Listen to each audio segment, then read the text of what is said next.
All right, guys, so this is Reef Tank Update Day 300-ish. Been kind of a week for the tank. Lots of things that have happened. But we'll start off with the fact that there is no bird's nest in the tank. Probably about 2 months after that last video was posted, I just noticed that they were not doing particularly well, and so I took them out of the tank. I do have a small frag of Monicap that I could not get off the rock, and it seems to be doing well-ish, but, you know, I wouldn't say that it's thriving. You can see we got a lot of coralline in the tank, and another big thing that happened between the last video and this one is I had my my clownfish, the orange one, jump, and the black one was super aggressive to anything I put in the tank, and I traded it into my local fish store. Currently, I'm not running the surface skimmer. It was continuing getting clogged, and I do need to figure out a long-term solution for the film on the top of the tank. But so far, everything seems to be doing fairly well, you know, with that. This morning, and this is the main reason why I'm making this video, is the feather duster that I've had in this tank for probably about 200 days left his skeleton. So going to be keeping an eye on him. He seems to be, I mean, he looks fairly healthy, but we're going to keep an eye on him. You can see these rhodactis mushrooms and these purple mushrooms have started taking over the tank, and I really do like them, so I don't mind it that much. You can also see the fairy dust pallies have grown quite significantly since the last video. Looking at some of the zoas, these green ones, I think I called them jokers in the last video, are looking really good. You can see this candy cane coral started with 2 heads. We have probably 4 now. This toadstool from the last video never has looked particularly good, and I think if it continues to be slumped over like that, I'm going to remove it. The pulsing xenia looking really good, and it's throwing off big chunks of frags once or twice a week. So at some point I need to figure out what to do long-term with this guy. The orange zoas, the scrambled eggs, and these, pretty much all the zoas and pallies on this one rock are doing extremely well. The Duncan, you can see, is looking really good. The toadstool, probably my favorite thing in the tank. Lately, the tentacles on this thing are insanely long. This thing is doing very well, and the clown hosts it on occasion. You can see back there the mushrooms are doing very well. Now, because this toadstool is so large, a lot of the zoas on this side of the tank, you can see they're kind of in its shadow. And I've started moving everything over here. You can see the rastas there. They look kind of pissed off today, and I'm not really sure why, but the incinerators, which are there, not doing well. They were in the shadow for too long, and I think I might lose them, but you know, overall, I think most of the things in the tank are doing pretty good. Lots of coralline growing just about everywhere. Another big mushroom back there. And these guys are doing really good. These blue and red zoas here, they're doing pretty good. As far as fish goes, I have a clownfish, a orchid dottyback, which I just added this week. And somewhere in here is a green clown goby. I believe they're called the citron gobies, if I'm not mistaken. And yeah, that guy's really cool. Now, the reason why I added the orchid dottyback, I'm going to feed the tank right now and see if I can get some to come out. But I've had a awful bit of feeding it a little heavier than I normally do. I've had an awful amount of bristleworms, and so every day I've been removing some. Starting this week, I've just gotten tired of them, and yeah, they're just everywhere in this tank.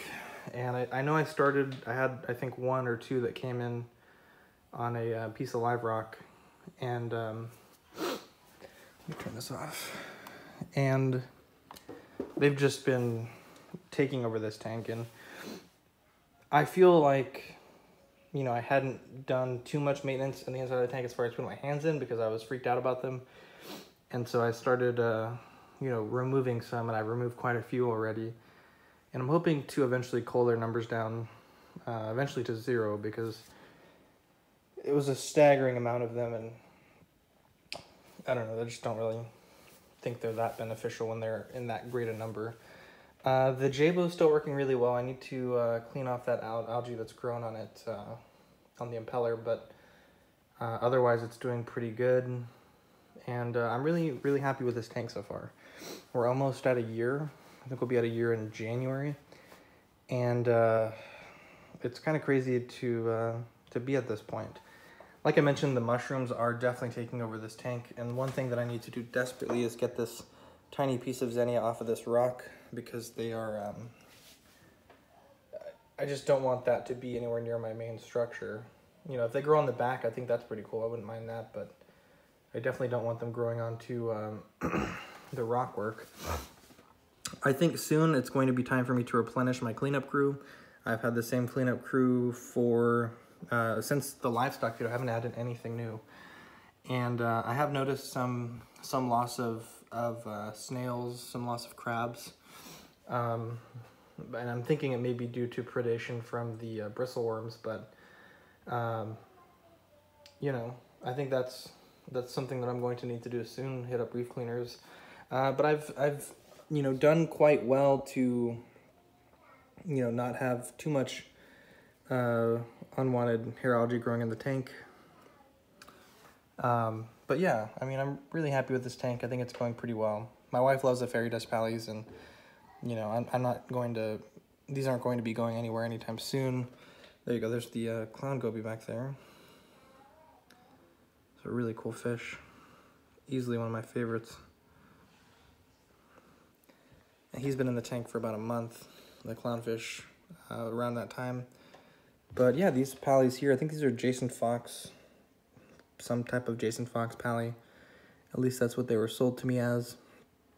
And I noticed this purple fish, the orchid dotty back, he has one tiny white spot right on his right side. I don't think it's ick. He didn't have it when I purchased him, and I think something maybe may have cut him or irritated his slime coat, but I'm definitely keeping an eye on him, you know. And yeah, I mean, he's a nice fish. He was quarantined at the local fish store. So I don't know, maybe it could be ick, maybe it's not, but hopefully it is not. But he's had that same one spot for the entire time that I've had him, so. I'm sorry, the day after I had him, I noticed the spot. And he's eating well, he's swimming well. He's a really, really cool guy. And yeah, like I said, those are my big concerns right now. Bristleworms, I haven't seen any come out, so I guess, you know, I guess my my aggressive hunting of them is working, because I really haven't seen that many come out lately. But you know, 2 or 3 weeks ago, if I feed the tank, I mean, I'm talking like 20 big ones would come out, and we're slowly, I guess, culling them down. And also, you know, I heard the orchid dottyback does eat bristleworms, so maybe he's also helping when I'm not when I'm not actively removing them myself. This is kind of the big thing for me. I've had this feather duster for quite a while, and I really hope that he's all right. But we'll keep an eye on him. You know, we'll see what happens.